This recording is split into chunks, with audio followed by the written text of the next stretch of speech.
2장 17절부터 3장 6절까지 말씀입니다. 말라기 2장 17절부터 3장 6절까지 말씀 교독하도록 하겠습니다. 같이 합독하겠습니다. 너희가 말로 여호와를 괴롭게 하고도 이르기를 우리가 어떻게 여호와를 괴롭혀 드렸나이까 하는도다. 이는 너희가 말하기를 모든 악을 행하는 자는 여호와의 눈에 좋게 보이며 그에게 기쁨이 된다 하며 또 말하기를 정의의 하나님이 어디 계시냐 하밀이냐. 만군의 여호와가 이르노라 보라 내가 내 사자를 보내리니 그가 내 앞에서 길을 준비할 것이요 또 너희가 구하는 바 주가 갑자기 그의 성전에 임하시니 곧 너희가 사모하는 바 언약의 사자가 임하실 것이라. 그가 임하시는 날을 누가 능히 당하며 그가 나타나는 때에 누가 능히 서리요. 그는 금을 연단하는 자의 불과 표백하는 자의 잿물과 같을 것이라.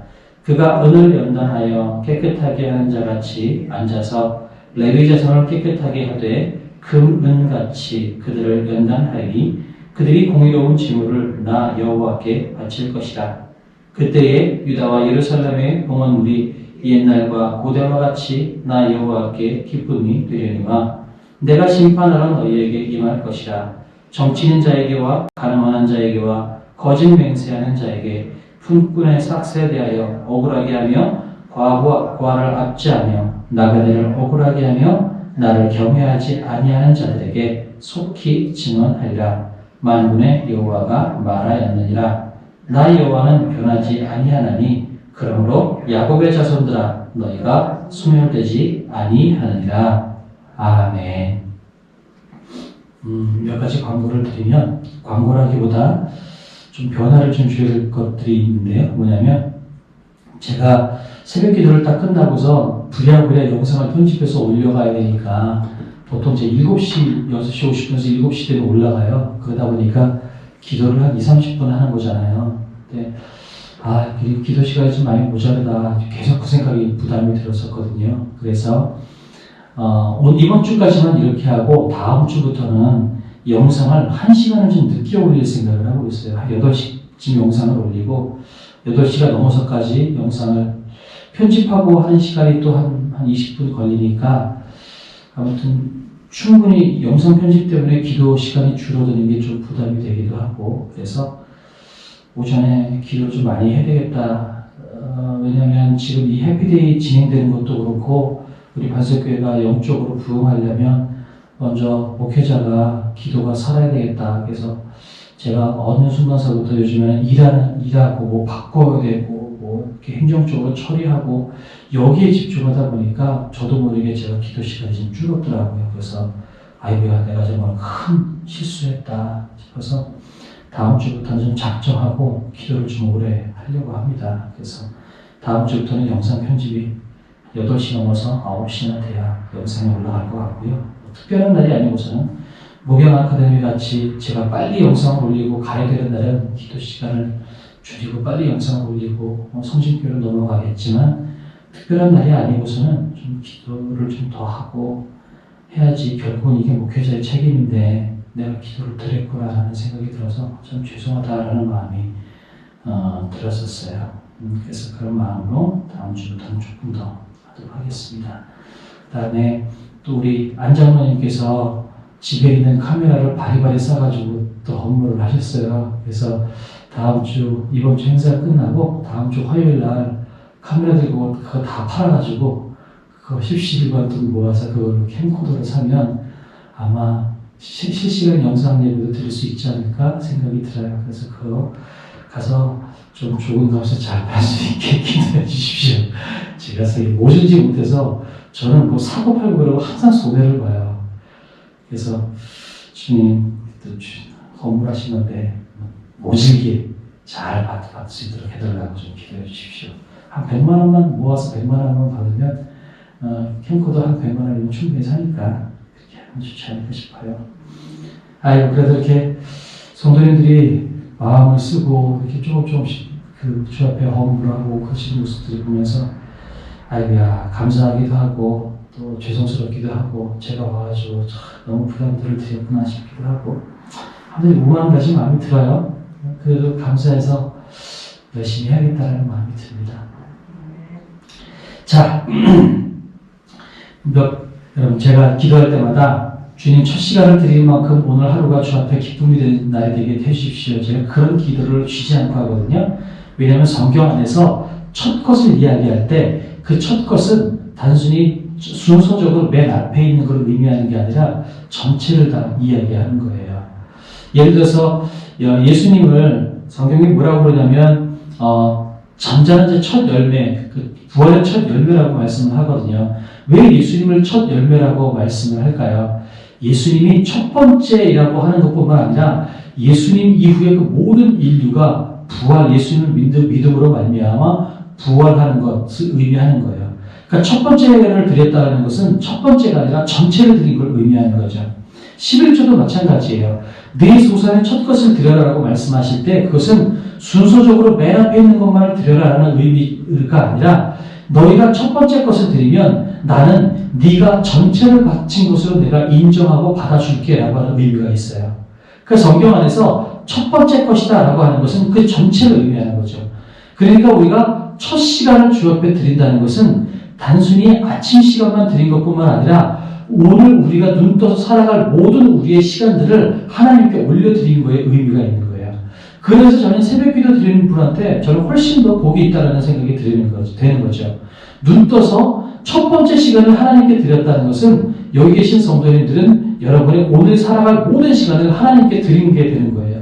그러니까 하나님께서 붙잡고 계시는 하나님의 시간이 하나님께서 복을 안 주시겠어요? 책임 안 지시겠어요? 그러니까 새벽 기도를 드리시는 분은 복된 분이다. 저는 새벽 기도 드리는 분 치고 안 되는 분은 못 봤어요. 네. 그래서 첫 것을 드리는 여러분이야말로 정말 복된 사람이다. 여러분 그렇게 생각하셨으면 좋겠어요. 오늘 말라기 말씀으로 들어가 봅니다. 오늘 어제에 이어서 계속해서 이스라엘 백성들이 아니 내가 뭐 죄진 게 뭐가 있어 이런 생각을 하고 있을 때 하나님께서 조목조목 죄에 대해서 지적하시는 장면이 나오는데 오늘도 마찬가지예요. 너희가 말로 여호와를 괴롭게 하고도 이르기를 우리가 어떻게 여호와를 괴롭게 드렸나이까? 아니 우리가 언제 하나님 마음을 아프게 했습니까? 우리가 언제 죄 지었습니까? 이렇게 지금 오히려 반문하고 있는 거예요. 말라기서 보면 이스라엘 백성들이 참 대단하다는 생각이 들어요. 꼬박꼬박 말대꾸예요. 예, 그냥 순종하네요. 근데 이거 보면서 꼭 우리 같아요. 우리가 하나님 보시기에 그렇게 신실하게 잘 살아가지도 못하면서 꼬박꼬박 우리가 꼭 말대꾸하죠. 하나님 나한테 복 주시는 게 있어요? 뭐 이러면서 이게 말대꾸하고 또 하나님 계시기는 한 거예요. 하나님 나한테 복 주시는 거예요. 하나님 복 주시는 거면 나 왜 인생이 이 모양이에요? 맨날 하나님한테 원망하고 불평하고 또 하나님께서 똑바로 살아라, 잘 살아라 그러면 이제 꼬박꼬박 왜 그래야 돼요? 말대꾸하고 꼭 말라기에서의 이스라엘 백성을 보면 우리를 보는 것 같아요. 그 사람들이 또 동일하게 뭐라고 이야기하냐면 너희가 말하기를 모든 악을 행하는 자는 여호와의 눈에 좋게 보이며 그에게 기쁨이 된다 하며 또 말하기를 정의의 하나님이 어디 계시냐 함이니라.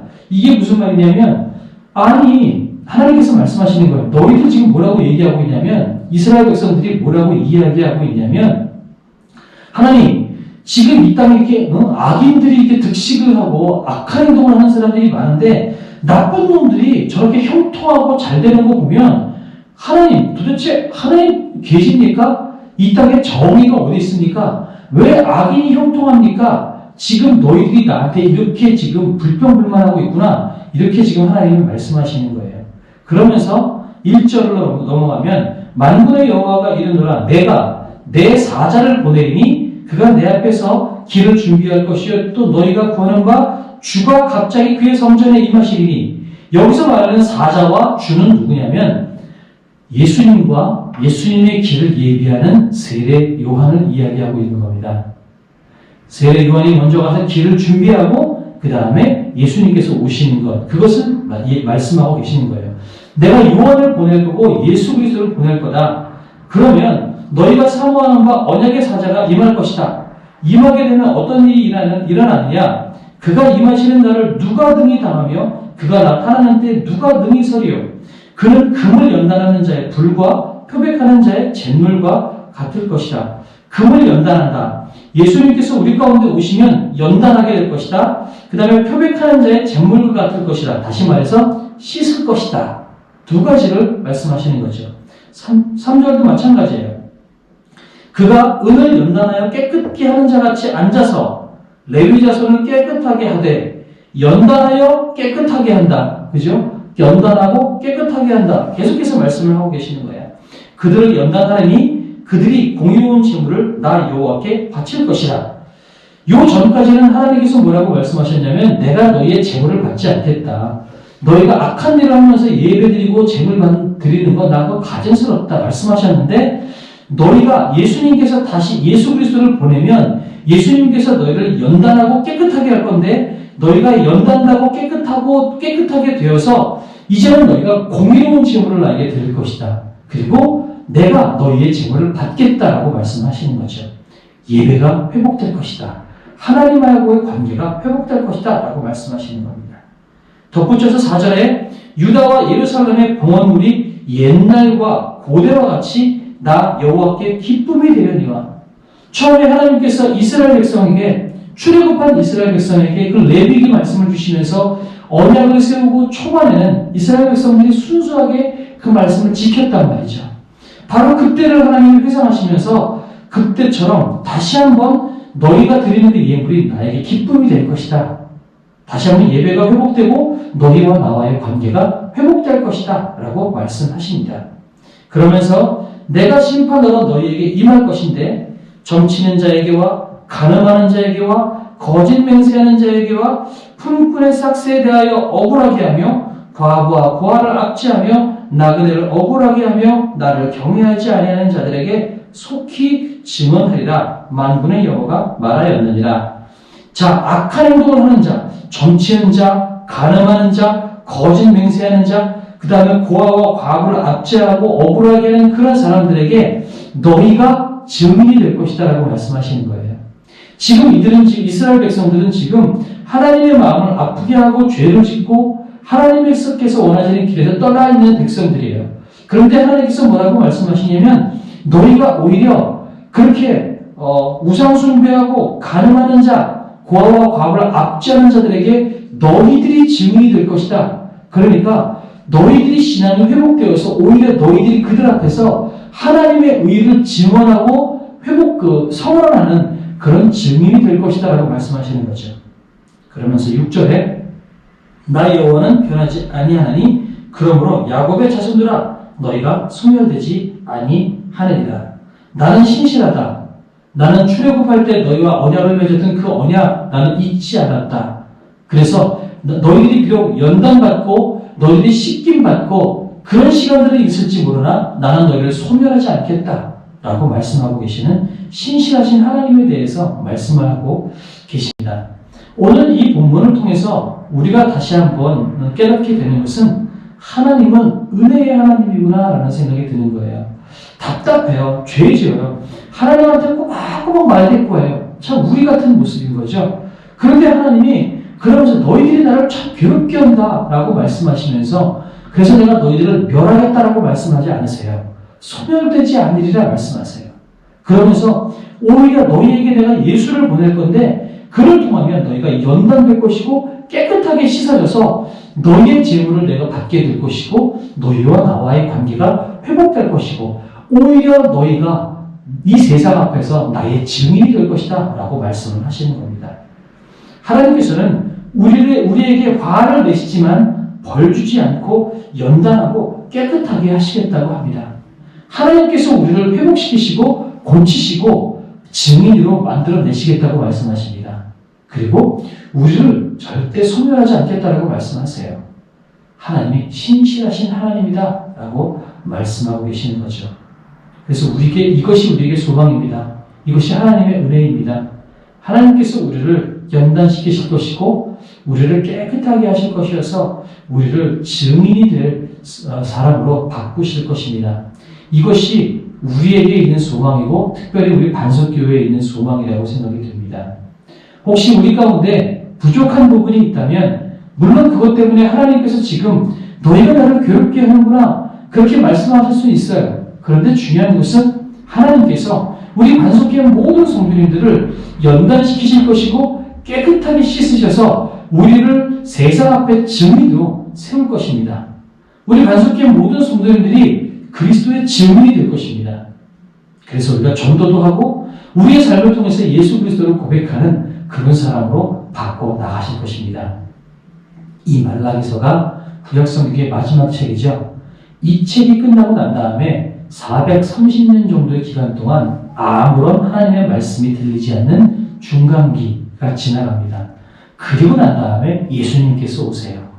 400년 정도가 지나고 난 다음에 예수님께서 오셔서 예수님께서 뭐 하죠? 이제 우리가 5월달 되면 사도행전 들어가는데요. 예수님께서 너희가 성령이 임하면 권능을 받고 예루살렘과 온 유대와 사마리아와 땅끝까지 이르러 내 증인이 되리라 말씀하셨죠. 오늘 이 말씀이 예수님을 통해서 다시 한번 선포되어집니다. 이번 주 주일 말씀이 사도행전 1장 8절의 말씀 가지고 증인의 삶에 대해서 나누게 될 것입니다. 오늘 하나님께서 이 말라기를 통해서 예언하신 이 예언의 이야기들이 400년 뒤에 예수님의 입을 통해서 다시 한번 선포되어진다는 거죠. 하나님은 우리를 고치실 것입니다. 반석교회 모든 성도님들 증인이 될 것입니다. 물론 그 과정 가운데 연단의 과정도 있을 것이고 또한 깨끗하게 씻겨지는 과정도 있을 것입니다. 어쩌면 그 과정들이 불편한 시간이 될 수도 있을 것 같고 어쩌면 그 과정이 아픈 시간이 될 수도 있을 겁니다. 그러나 중요한 것은 하나님은 우리를 벌 주시는 것이 아니라 그런 시간들을 통해서 우리를 연단하시고 씻으셔서 우리가 세상 앞에 우뚝 서는 증인이 될 것이라는 거죠. 우리가 그런 기도와 소망을 가지고 하나님, 내가 우리 가정 안에서 이 세상 가운데에서 증인으로 살아갈 수 있는 그 소망을 품고 살겠습니다. 나를 연단시키시고 나를 성장시키셔서 주님, 내가 멋있는 증인의 삶을 살 수 있도록 도와주시옵소서. 우리가 그렇게 오늘 하루 기도하면서 주 앞에 나가고 또 생활하는 하루가 되었으면 좋겠습니다. 주기도문으로 예배 마치고요. 우리 기도하겠습니다. 하늘에 계신 우리 아버지,